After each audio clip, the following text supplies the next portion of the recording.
Managing people is quite the task. If you want to rule them, you must make them think they're free. You give them an idea what freedom is, and today it's a commercialized idea. I've gone through the whole culture creation business of Bernays in the past and how he and others basically created definitely the United States culture of the 30s, 40s and 50s, 60s, etc., and how even his nephews took it over. In fact, one's still running the culture industry in Britain today. And that becomes reality. That becomes what I think is free. Some people have actually said to me that they're free because they can go shopping anytime they want to and buy whatever they want. That's what they thought freedom was. So really, it's an elastic idea, as most things truly are. Words tend to cement ideas in our minds, and that trick in itself is a way of it's a way of being used by the propagandists who understand your logic and how you'll come to their conclusions. Again, written in great detail by Lord Bertrand Russell and others who were into this. And they worked with Tavistock and the big, heavy think tanks that had the agenda and the task of learning how to control millions of people across the world. The Council on Foreign Relations took that up in the 1960s when they had their international meeting held in London to decide if Britain or the US culture industry should create the world culture for the global society, as far back as that. And they decided that the US should do it. But also along with that came a standardized education system, and that was the task. That was the task of Julian Huxley, the brother of Aldous.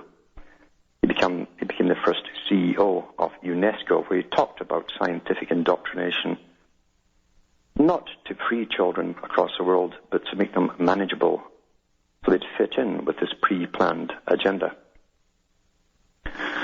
Now, getting back to the spraying, for instance, now in earnest, the spraying was done in earnest and frequently and pretty well daily. The aerial spraying since 1998. I can remember the day when the aircraft came in. Lots of them. They were half the height they are today and sprayed all over the skies. And it stayed there all day in a crisscross pattern, getting wider and wider. And they've improved their sprays now. They'll still last a long, long time as a spray, as a line across horizon to horizon, but they tend to blossom out much faster and merge with the others until you have this whitish mush above your heads. Now, that was done with no fanfare, no billowing of media to the public. It was done hush-hush, even though it's right above your heads, and this proves the point. It proves the point. There's Lord Bertrand Russell, and then Brzezinski said in his own book, Parting Russell, he said, shortly the public will be unable to reason for themselves. They will expect the media to do it for them. The media has become an arm of your intellect now. You expect it to tell you what you should really know for your own well-being. Instead of looking for yourself, watching your environment, and coming to your own conclusions, you will disregard your own perceptions if the media doesn't mention it. And most people are oblivious to the spraying even when it's thick above their heads. But how did they introduce it to the public? Because eventually there'll be enough people who will start to see it and ask questions, mainly word of mouth. And how did they deal with that? Well, again, they bypass, first of all, the older generations who are so dumbed down and trained to listen to the media for everything. They can't even go outside without listening to the Weather Channel, where everything's a crisis. A millimeter of rain is a crisis. And they go for the youth to prepare them for the world in which they'll grow up into, where they'll be massively sprayed, and they'll think it's normal. And in the meantime, 10 years after the first, 10, going on 11 years after the first spraying, they start to introduce the idea into the public's minds through little articles. But they always put a president or a prime minister's name at the top to grab your attention. And here's how they introduced the idea that they might consider spraying the atmosphere. This is one of many articles actually that's come out over the last few months. This is called the preparatory phase of induction into memory. You will not reason, most people will never reason this through, but it puts an idea of a possibility into their minds. So when they eventually do catch on that they're getting sprayed, they'll think, well, I saw this coming. No, they don't even know they've been sprayed for 10 years already. But the children have been taught this since 2001 in their science classes. This is from the Mail, and it's 9th of April 2009. Obama, so there's your first thing, that grabs the attention. See how it's all placed this way? Mr. Obama may fire pollution particles into stratosphere, I guess all by himself, to deflect sun's heat in desperate bid to tackle global warming. This is all over the science magazines too. It's a handout, you see.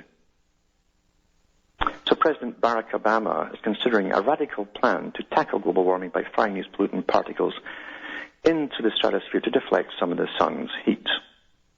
The controversial experiment was touted yesterday as a possible last resort to help cool the Earth's air by the President's new science advisor, John Holden. So right away, you're given the premise, and you're given your opinion. The conclusion is to stop global warming. So you won't argue or think any further than that, you see. You won't ask, is this a real reason? It's got to be looked at, it says. We don't have the luxury of taking any approach off the table, said Mr. Holdren, Director of the White House Office of Science and Technology. Holdren, Director of the White House Office, blah, blah, Technology, outlined the idea of shooting either sulfur dioxide particles. They've had those all over the newspapers and science magazines, as I say, for months. Aluminum oxide dust, which is already analyzed. I've got my own analysis here, too, from labs on the same stuff. We've had it for 10 years. And barium. Or specially designed aerosols into the atmosphere, the upper level of the atmosphere between 10 and 30 miles above the Earth's surface. Then tell you again what your conclusions to be. See? Let's hope this will cool the planet by artificially reflecting sunlight back into space before it can be absorbed. Even though more than half the scientists in the world are saying we're in a cooling phase. So that's not the reason they're doing this. And it says naval guns, rockets, and all this nonsense, even hot air balloons, all the rubbish. You see, they've already been doing it 10 years with jets. Have been put forward as possible ways of firing the agent into the air. Now, here's the part you should be concerned about, apart from the fact they've been lying for 10 years, and lying about this because they say they're already doing it. They have been. Mr. Holdren admitted the scheme could have grave side effects. Well, what would that mean? Huh? Don't go into that. What would the grave side effects be of putting barium, aluminum oxide, and other metallic particles into the atmosphere? Well, let me think now. We all breathe, don't we? Mm. And you know, the illnesses from these very substances have shot up in the last 10 years. Strokes and everything. See, people with no memory can't remember what they read. People with no memory can't remember what the sky used to look like. And about 10 years ago, when all this started, there was article after article about the incredible strokes that were happening, and signs and symptoms of strokes, and even ads on television to tell the signs and symptoms of strokes. Suddenly, people coming down with strokes, which you would get if you absorb aluminum oxide and barium. Pneumonias galore, all kinds of allergy problems. I discussed allergies yesterday, how it's up 40% over the last few years. Multiple allergy syndromes. People become allergic to everything. Again, side effects of these particular particles. But of course, they're not saying they're doing it, they're thinking of doing it. That's how they're getting the older generation acclimatized to the idea. Then this goes on and on and on about having to really take this seriously to combat climate change, the weather, And a little bit saying opponents fear that tampering with the atmosphere's delicate balance could have consequences that would be even worse than global warming. Well, no kidding. No kidding. But it will also depopulate the planet pretty fast too, won't it? I've also, over the last few years on the radio, talked about the decline in animals and birds. I'm living in the country. Last year, the moles were coming out of the ground after it rained all June and July with heavy spraying. And they're coming up out of the ground and dying because of the stuff that's coming down from the spray. There's a massive absence of birds. I can walk through the forest and hardly hear a tweet. Sometimes I hear no tweet at all in the country. Back with more on this after these messages. Hi folks, this is Alan Watt and we're cutting through the matrix. That was from the Mail online that I just read, an article. And this is the preparation of almost subliminal messaging to the adult population who have no idea it's already been going on, most of them. And they'll flip through that with the same care that they flip through everything else. They're bombarded with data. It'll implant in their minds the possibility of this coming up in the future. So when the media decides to tell them it's being done, it'll seem quite normal to them. But meanwhile, let's go to the children, you see. Because after all, you always treat every generation differently, and young minds who are going to grow up in a vastly changed, drastically reduced population too in the world, I've got the scientific indoctrination, and it's very precise to build the utopia. And in fact, this website I'm going to read from is for teachers, and they have a magazine. It's called Edutopia, a mixture of education and utopia. There's that word again, utopia. Who's utopia? Who's utopia? Go into Utopian Thinkers, and you'll find every name I've mentioned in the past at the top. All the eugenicists were utopian thinkers for their utopia. What have the children been taught to do with spraying? And the adults haven't a clue. They're just getting introduced to the idea that it might eventually happen in the future. There's a book that is taught in all schools now. It's Science 1, Essentials, Interactions. And it's published by Center Point Learning, P-O-I-N-T-E, Learning, Center Point Learning. Published in 2001. Then it goes into it. You see, most parents would just flick through this: chemistry, earth science, ecosystems, educational issues, heat and life, science, physical science, physics, space studies. Interdisciplinary approaches, which means it's ideological. Whenever you see interdisciplinary, that means they're bringing all the political correct ideas and all the sciences together because they're all on the same road. And I've discussed this road many times. And you scroll down it again, and you see the usual subjects, but mixed in with little political pieces of importance of water, etc., etc. And you go down to Unit 5. And then you go into, again, you can actually see how they're teaching it. Ecological pyramids, case study, pesticides, poisons, and food chain. Well, they are poisoning the food chain because the stuff that's coming down that is spraying for 10 years isn't all through the food too, you see, and your water supply. The water cycle, case study, choosing a waste disposal, blah, blah. Recycling, all the politically correct stuff. Acid in the water, inquiry investigations, carbon cycle. The case study, solutions for global warming. Solutions for global warming. And you go into solutions for global warming, and they talk about, well, the stuff that they're just telling the adults about now. Firing off different things and spraying them across the sky with aircraft. Particles of metals and so on into the atmosphere. 2001 they've been teaching the children this stuff in school. But just now letting the adults know that they might do it in the future. You see how it works, eh? See how they work in scientific intergenerational indoctrination. And this book is for grades 9, 10, 11, and 12.